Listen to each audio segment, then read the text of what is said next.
Ladies and gentlemen, this is White Lightning 777 coming back to you to share my opinions on various developments as well as a disturbing trend involving the embellishment of the Trump shooting.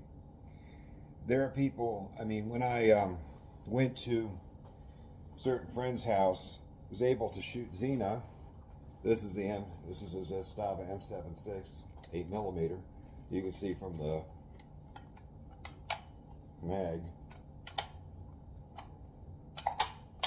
You can see from the mag, the 8mm, well, it's not loaded now, but you can see the 8mm is a lot bigger than 223. A 223 probably come up to about where my thumb is. Shoot 792 by 57. This is what you would need to actually kill somebody, ideally. Your 223 round is designed mainly just to wound people, enemy personnel. That's why it's not really, it's something you use on groundhogs and foxes. It's not even legal to hunt deer with it. So it's the sort of thing that a lone gunman on a budget or with no money of his own might use as a weapon of convenience. Now, when I shot this gun at my friend's house, I'm not even going to mention which state they were in. It's kind of a hilly area, Appalachian Mountains.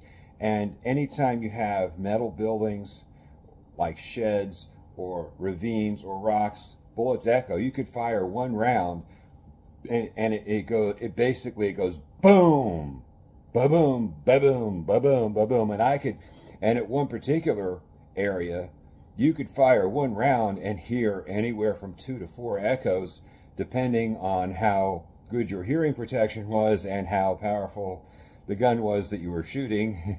Of course, if you weren't using hearing protection, you wouldn't hear any echoes at all, because it's going to make you deaf and going to make your ears ring. But again, the shooter fires at one round, a few rounds at Trump and into the crowd. Yes, the sound waves are going to bounce off the water tower and bounce back and bounce off the buildings and bounce back. That doesn't mean that someone was physically there. And even if somebody was on that water tower, the most likely explanation is it's just a photo enthusiast catching footage. People have cameras, and if you have a camera, like a sniper, you want to get into a good vantage point and magnify your target and get unusual angles. So, one of the challenges of being a Secret Service agent is telling a photographer from a sniper. And it's also telling friend from foe. In other words, you have to be able to distinguish whether your sniper is a guy from SWAT, from local PD that you're working with, or a subcontractor, or one of your own agents, or a bad guy. And that kind of involves looking at behavior and analyzing things as well. Now, there is certainly some evidence of a conspiracy. The shooter had encrypted foreign accounts that, as of now, 21st of July, it's about 2000 hours, 1 minute. There hasn't been any news as to whether they were broken into. They know he was looking at porn before he shot Trump.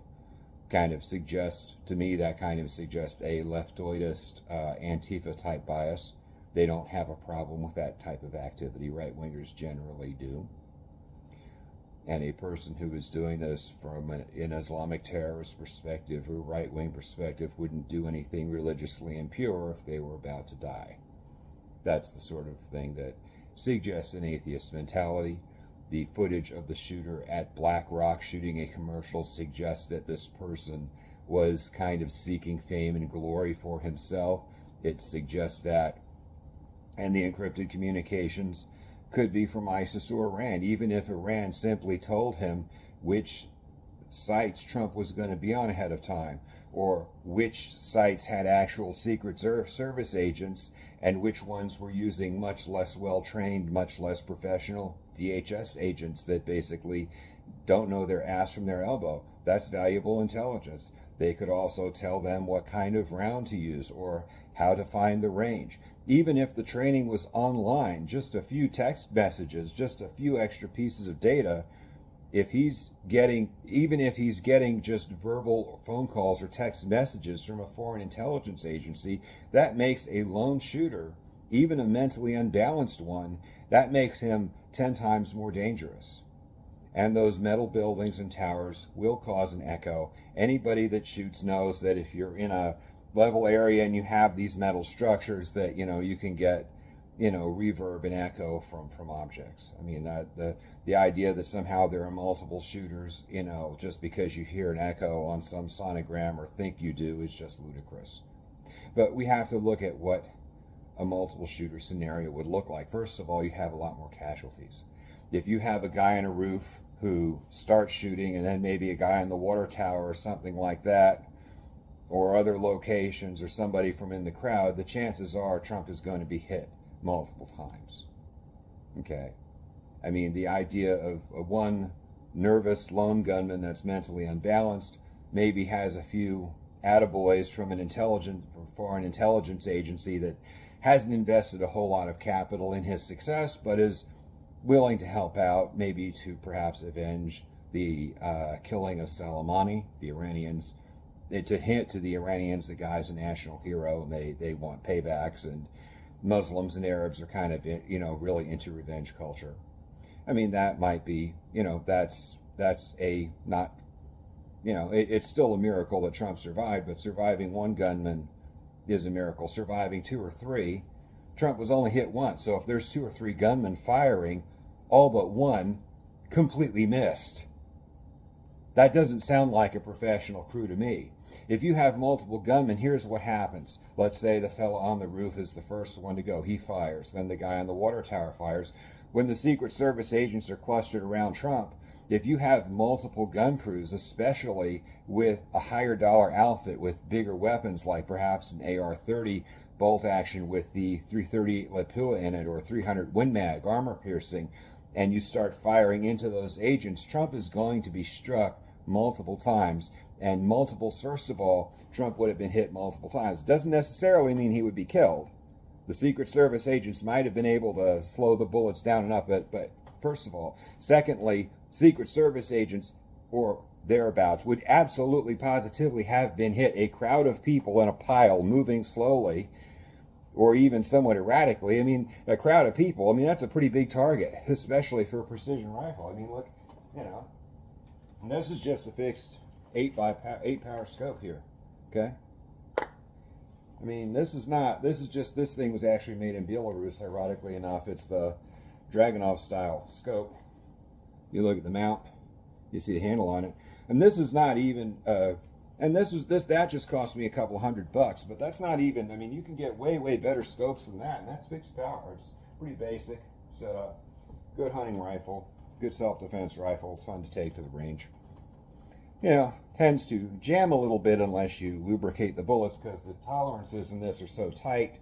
They tightened it up to make it accurate, but that kind of impinges on reliability a little bit. Not too bad. You just have to clean everything first and make sure that it's good, and, you know, lightly oil the rounds just before, as you put them in, and then it shoots fine. But you know, a higher dollar weapon like a 338 Lapua, for example, this female Secret Service agent's going to have much less bone density than her male counterparts. I mean, if she's standing in front of Trump, that's where you want to, I mean, you would focus fire on her head and neck area and try to blow through her body and blow into Trump if you had a multiple shooter team. That would be the area of attack. The females would have been most likely targeted, especially by ammo that would have been designed to go through human beings, and the casualties in the crowd would have been a lot worse. If you had 2 or 3 shooters, you could easily have had, you know, half a dozen to a dozen people killed, twice as many injured. Probably most of the agents piling on Trump, protecting him, would have been shot to pieces, would have been shot. Trump would have been hit multiple times. Doesn't mean he wouldn't have survived, but it's highly probable the most likely outcome in an actual multiple shooter scenario is that Trump gets hit multiple times and is off the campaign trail in the hospital in a recovery period that lasts weeks to months. we have a very good healthcare system in this country, and a billionaire obviously is going to get the best VIP medical treatment money can buy. So if you had multiple shooters, this would have been absolutely horrific. And again, I don't endorse any kind of political violence in any way, shape, or form. The fact that Trump survived one shot that got his ear instead of his head is miraculous enough. Guys, embellishing the story isn't going to make more people vote for Trump. It's just going to make people who vote for Trump look like morons. Bullets echo. And crazy people do crazy things. And it's not, you know, if you look at, what was it, the Charles Starkweather incident on the clock tower and stuff, there are many cases of lone gunmen that just go insane and start shooting people. Or even the Unabomber. I mean, these cases are known. This type of crime is extraordinarily rare, but out of a country with 338 million people, including 20 to 40 million illegal aliens, it's not unheard of. And it certainly is no reason to ban guns. If anything, carrying in high crime areas, obtaining a concealed carry permit and carrying guns, if anything, should be mandatory. That way the crooks know, you know, you're just not going to pass here. So, you know, again, if you embellish stories and tell little white lies, that's going to lose Trump votes. Or people are going to get blackpilled into not voting at all, which is what I described in an earlier video. And the black pillars are out in force. If you stand up, turns out if you stand up to one black pillar, the leftists have a hive mind. Other black pillars will come onto your feet and try to do the same thing. And of course, I debunk them as well. So instead of arguing with flattereds and sexual deviants on Gab, I'm now arguing with these black pillars that like to engage in Jew hysteria or slight changes to the party platform that Trump and Vance have made around the edges to maybe mainstream it a little bit. I mean, you know, and we're focusing on these side issues. I mean, I don't care if Amber Gold speaks at the RNC. She's a capitalist. She wants low taxes and a business-friendly environment like anybody else. Then prostitution is a business just like any other business. Sad to say, you know, or I'm not worried about Sikh prayers at the convention. You know, the fact is that Indians, and I mean with the dot on the forehead, not the feather, like from India, are the only ethnic group in this country that has a higher household and individual income than Jews do. They are the first among model minorities, and there is absolutely no reason why we should not ask for their vote or hold them up as examples for the rest of our community. It turns out if you get straight A's in school, invest in business, refrain from sex before marriage, and work hard, it probably doesn't matter much what you pray to. You know, at least in terms of worldly success. Now, how they'll be judged in the afterlife, of course, is a separate question. But anyway, you know, embellishing, telling little white lies, exaggerating, and trying to make the story better might be fun, but it's going to cost Trump votes. And we need to get Trump back in 2024, or this country is doomed. Anyway, this is White Lightning 777, signing out. Long live the Republic. And we are a republic, not a democracy. Signing out.